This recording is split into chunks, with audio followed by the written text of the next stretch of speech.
Video kali ini, kita akan membahas satu buku karya Napoleon Hill yang berjudul Berpikir dan Menjadi Kaya. Prinsip pertama, keinginan. Buku ini menyajikan strategi 6 bagian untuk menjamin keinginan. Inilah yang Anda mulai.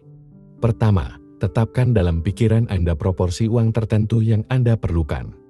Kedua, pilih dengan tepat apa yang ingin Anda berikan untuk uang itu. Ketiga, tentukan tanggal pasti kapan Anda ingin memperoleh uang tersebut.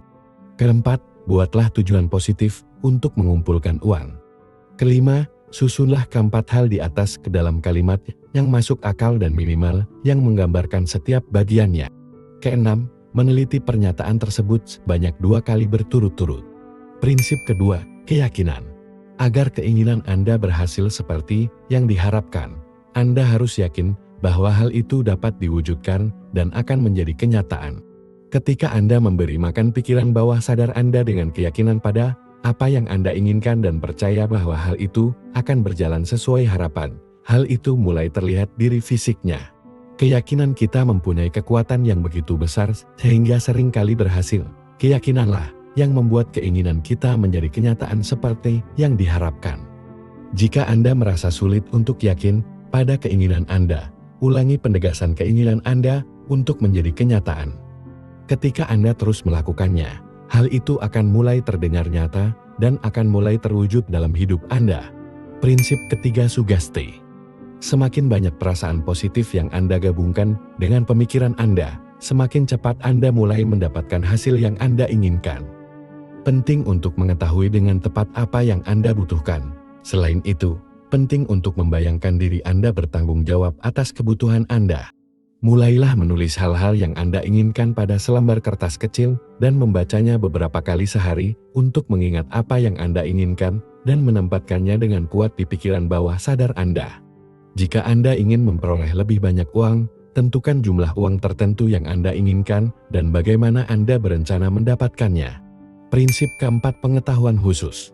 Kita dapat memperoleh pengetahuan khusus melalui pemeriksaan dan pengalaman kita sendiri. Semuanya dapat diakses secara lebih menyeluruh dari pihak lain. Informasi apapun hanya berjarak 1 klik saja dari kita di zaman sekarang ini.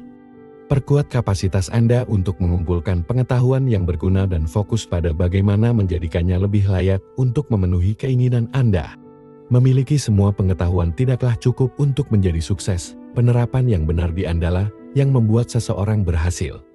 Prinsip kelima, imajinasi. Seperti yang dijelaskan oleh Napoleon Hill, ada 2 bentuk imajinasi, imajinasi sintetis dan imajinasi kreatif. Imajinasi sintetis hanya mengubah satu hal menjadi hal lain, sedangkan imajinasi kreatif menciptakan sesuatu dari ketiadaan. Imajinasi kreatif adalah jenis yang berguna ketika Anda ingin sukses.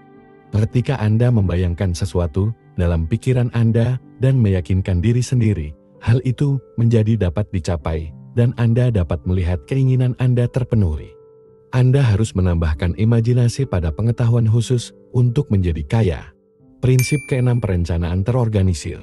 Langkah selanjutnya untuk memperoleh kekayaan adalah membuat rencana konkret.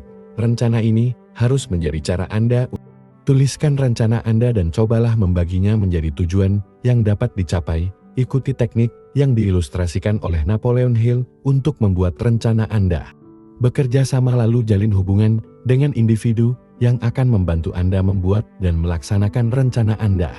Jelaskan manfaat menjadi bagian dari kelompok Anda dengan jelas kepada orang lain. Lalu lakukan pertemuan rutin, setidaknya sekali seminggu khusus untuk berkonsentrasi pada tujuan bersama.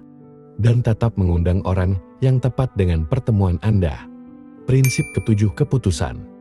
Dunia punya kebiasaan memberi ruang bagi orang yang kata-kata dan tindakannya menunjukkan bahwa dia tahu kemana dia akan pergi. Semua orang sukses mempunyai kebiasaan mengambil keputusan dengan segera dan mengubahnya secara perlahan. Jangan pernah membiarkan diri Anda terpengaruh oleh penilaian orang lain. Terlepas dari koneksi Anda, perhatikan pemikiran Anda seolah-olah itu adalah kekayaan yang nilainya tidak terbatas. Tidak ada hal luar biasa yang dicapai dengan mengikuti penalaran yang pemalu. Prinsip ke-8, kegigihan. Kebanyakan orang gagal mendapatkan apa yang mereka inginkan dalam hidup karena mereka berhenti ketika pertama kali merasakan kegagalan. Tidak ada orang sukses yang mengatakan bahwa tantangannya terlalu berat bagi mereka. Sebaliknya, mereka siap melakukan apapun yang diperlukan untuk berhasil, bahkan jika gagal dalam hal yang sama ratusan kali. Mengatasi tantangan adalah bagian dari kesuksesan. Ketekunan pada akhirnya akan membawa Anda menuju tujuan Anda. Ketekunan merupakan cara pandang yang dapat dikembangkan dengan memiliki kepastian arah, keinginan, kemandirian, kepastian rencana, informasi yang tepat, partisipasi, tekad, dan kebiasaan.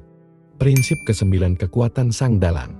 Pilih perusahaan Anda dengan bijak, karena akan membantu Anda mencapai apa yang Anda inginkan.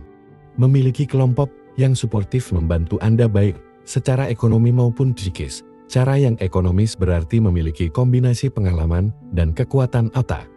Cara psikis berarti memiliki motivasi yang tepat yang akan menginspirasi dan menantang Anda. Anda mendapatkannya dari sekelompok individu yang bertemu karena alasan yang positif. Persatuan otak meningkatkan kekuatan secara eksponensial. Dengan mengelilingi diri Anda dengan orang-orang yang memotivasi Anda untuk mencapai yang lebih tinggi, Anda akan mencapai lebih banyak. Prinsip ke-10, memikat orang lain. Anda tidak dapat meniadakan kekuatan untuk membentuk ikatan fisik dengan orang yang membuat Anda tertarik. Kita semua memiliki energi yang kuat yang kita gunakan untuk menarik dan memikat orang lain. Ketika kita didorong oleh kekuatan ini, kita dapat mengembangkan ketajaman imajinasi, keberanian, kemauan keras, ketekunan, dan kemampuan kreatif yang tidak kita ketahui di waktu lain. Kenali perasaan ini dan manfaatkan itu ke dalam keinginan untuk mencapai tujuan utama hidup Anda. Prinsip ke-11, pikiran bawah sadar. Napoleon Hill menasihati kita untuk mengkoordinasikan pikiran bawah sadar melalui standar-standar berbeda yang dibicarakan sepanjang buku ini. Hal ini dimungkinkan hanya melalui kebiasaan. Seseorang harus menanamkan keyakinan yang ingin dilihatnya tercermin dalam hidupnya. Jika Anda ingin menjadi kaya, Anda harus terus-menerus memanfaatkan perasaan-perasaan positif, bukan membiarkan otak Anda memikirkan perasaan-perasaan negatif. Anda harus berulang kali mengingatkan diri sendiri bahwa ada banyak uang, karena ini membantu menyelaraskan pikiran bawah sadar Anda. Ingat, alam bawah sadar kita adalah dalang sebenarnya yang menentukan apa yang akan dan tidak akan terwujud dalam hidup kita. Prinsip ke-12, otak. Napoleon Hill menyebut otak sebagai stasiun penyiaran dan penerima Anda. Anda dapat mengontrol pemancar dan penerima ini dengan menerapkan 3 prinsip dari prinsip sebelumnya. Pikiran bawah sadar, imajinasi kreatif, autosugesti. Ketika kita mengulangi afirmasi dalam pikiran sadar kita dengan visualisasi atau imajinasi kreatif, gambaran dalam pikiran sadar kita dianggap sebagai kenyataan oleh pikiran bawah sadar kita. Prinsip ke-13, indera keenam. Indera keenam adalah bagian dari pikiran bawah sadar yang disebut sebagai imajinasi kreatif. Ini memperingatkan Anda tentang bahaya yang akan datang pada waktunya untuk menghindarinya dan memberitahu Anda tentang peluang pada waktunya untuk menerimanya. Pikiran bawah sadar Anda adalah hubungan Anda dengan kebijaksanaan alam semesta yang tak terbatas. Alam semesta memiliki pengaturan untuk Anda yang lebih baik daripada yang Anda pikirkan sendiri. Prinsip ke-14, 6, hantu ketakutan. Napoleon Hill mengkategorikan ketakutan menjadi 6 jenis. Ketakutan akan kemiskinan, kritik, kesehatan yang buruk, kehilangan cinta, usia tua, dan kematian. Sebelum Anda dapat memperoleh manfaat dari prinsip-prinsip yang disebutkan di atas, Anda harus mempersiapkan pikiran Anda dengan tekun. Anda harus menjernihkan semua pikiran ketakutan dan keraguan-raguan, serta memberi makan pikiran bawah sadar dengan perspektif benar yang Anda inginkan. Terima kasih sudah menonton hingga akhir. Kami sarankan Anda untuk membaca buku ini lengkap untuk mendapatkan tujuan dari buku seutuhnya. Semoga bermanfaat di kehidupan Anda selanjutnya. Like and subscribe di channel kami. Semangat dan bahagia selalu.